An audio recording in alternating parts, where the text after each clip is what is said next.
ആളൂരിൽ വിസ്മയമായി വീട്ടുമുറ്റത്ത് ഈന്തപ്പഴ വസന്തം. ആളൂർ സ്വദേശി പെരേപ്പാടൻ ഷിജോയുടെ വീട്ടുമുറ്റത്ത് അലങ്കാരത്തിനായി നട്ടുപിടിപ്പിച്ച ഈന്തപ്പനകളാണ് ഇപ്പോൾ കുലകുലയായി കായ്ച്ചു നിൽക്കുന്നത്.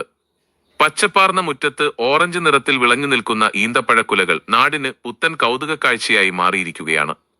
6 വർഷം മുൻപാണ് ഷിജോ മലപ്പുറത്തുനിന്ന് 8000 രൂപ വീതം വില നൽകി 8 ഈന്തപ്പന തൈകൾ വാങ്ങിക്കൊണ്ടുവന്നത്.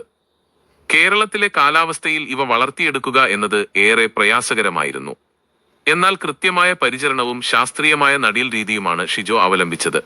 3 അടിയോളം താഴ്ചയുള്ള കുഴികളെടുത്ത് അതിൽ ആദ്യം മണൽ വിരിച്ചു. വളപ്രയോഗം: മണലിന് മുകളിലായി കരിയില, ചാണകം, മറ്റ് ജൈവവളങ്ങൾ എന്നിവ ചേർത്താണ് തൈകൾ നട്ടത്. വേരുകൾക്ക് ആവശ്യമായ രീതിയിൽ മുകളിൽ വീണ്ടും മണൽ നിറച്ച് സ്വാഭാവിക മണലാരണ്യ അന്തരീക്ഷം ഒരുക്കുകയായിരുന്നു.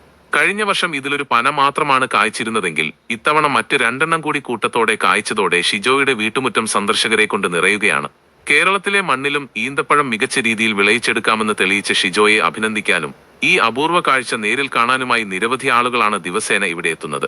ഈ ഈന്തപ്പഴം കൊണ്ട് നടുന്ന സമയത്ത് അവരോട് പറഞ്ഞിരുന്നത് മണലിടാൻ പറഞ്ഞത്. മണൽ അടിയിൽ കുഴി കുത്തിയിട്ട് മണലിട്ട് അതിൻ്റെ മുകളിൽ കരിയില, പിന്നെ കുറച്ച് വളം തന്നിരുന്നു അവർ.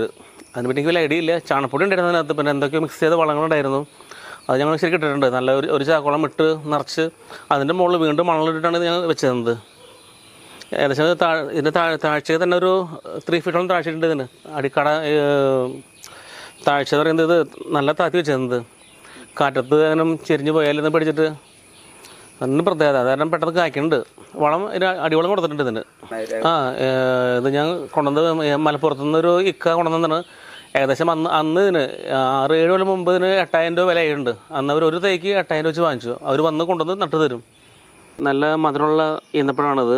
ഞാനതൊരു 6 വർഷം മുമ്പ് ഫിറ്റ് ചെയ്തതാണ്. ഇത് കൊണ്ടുവന്ന് നട്ടതാണ്. ഇത് മലപ്പുറത്തുനിന്ന് ഒരു ടീം കൊണ്ടുവന്നതാണ്. മലപ്പുറത്തുനിന്ന് ഇത് കഴിഞ്ഞ വർഷം ഒന്ന് കാശിരുന്നത്. ഇന്ന് കൊല വന്ന് പിന്നെ അതൊന്നും ഇല്ലാണ്ടായി പോയി. ഈ വർഷം ഇവിടെ മൊത്തം 8-9 പനയുണ്ട്. അതിനകത്ത് 4 പന കാച്ചു. അതിൽ ഒരെണ്ണം കഴിഞ്ഞു, എല്ലാം കൊണ്ടുപോയി തീർന്നു. ഇനിയിപ്പോൾ ഈ പനയും 1, 2, 3 പന ബാക്കിയുണ്ട് കായ എടുക്കാനായിട്ട്. പക്ഷെ ഇവിടെ എല്ലാവരും വന്ന് കൊണ്ടുപോകുന്നുണ്ട്. എല്ലാ ആൾക്കാരും വന്ന് കഴിച്ചത്. പക്ഷെ നല്ല മധുരമുണ്ടെന്നേ. പിന്നെ ഒരു പ്രത്യേകത ഉണ്ട്, ഇതിൽ കുരുന്നല്ല അപ്പം വലിപ്പം കൂടുതലുണ്ട്. അകത്തെ കുരുന്ന് ബാക്കിയെല്ലാം ഓക്കെയാണ്. ബാക്കിയെല്ലാം ശരിക്കും നമ്മുടെ റിയൽ ഈന്തപ്പഴം ഒറിജിനൽ. ഞാൻ കൊണ്ടുവന്നത് മലപ്പുറത്തു നിന്നാണ്. അവരെന്നെ വിളിച്ചു. അപ്പം ഞാൻ ഇപ്പോഴല്ല, ഞാൻ നമ്മുടെ വീട് പണിയുന്ന സമയത്ത് കൊണ്ടുവന്നതാണ്. ഒരു ഭംഗിക്ക് വേണ്ടി കൊണ്ടുവന്നതാണ്. പക്ഷേ അത് ഇങ്ങനെ വരുന്ന കരുതിയില്ല. ഇങ്ങനെ കായ്ക്കുന്നെങ്കിൽ ഒരു എന്തൊരു സാധാരണ ഗൾഫിലൊക്കെ കായ്ക്കാറുള്ളൂ.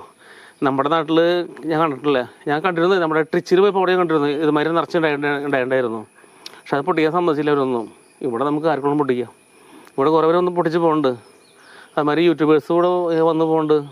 പിന്നെ ഞങ്ങളുടെ ഇത് അറിഞ്ഞിട്ട് ഈ ഫേസ്ബുക്കിൽ അറിഞ്ഞിട്ട് മാളയെന്ന് അവിടെ നിന്നൊക്കെ ആൾക്കാർ വന്ന് പൊട്ടിച്ച് തിന്നു പോകുന്നുണ്ട്. എപ്പോഴും വരാൻ ആർക്കും പൊട്ടിക്കാം.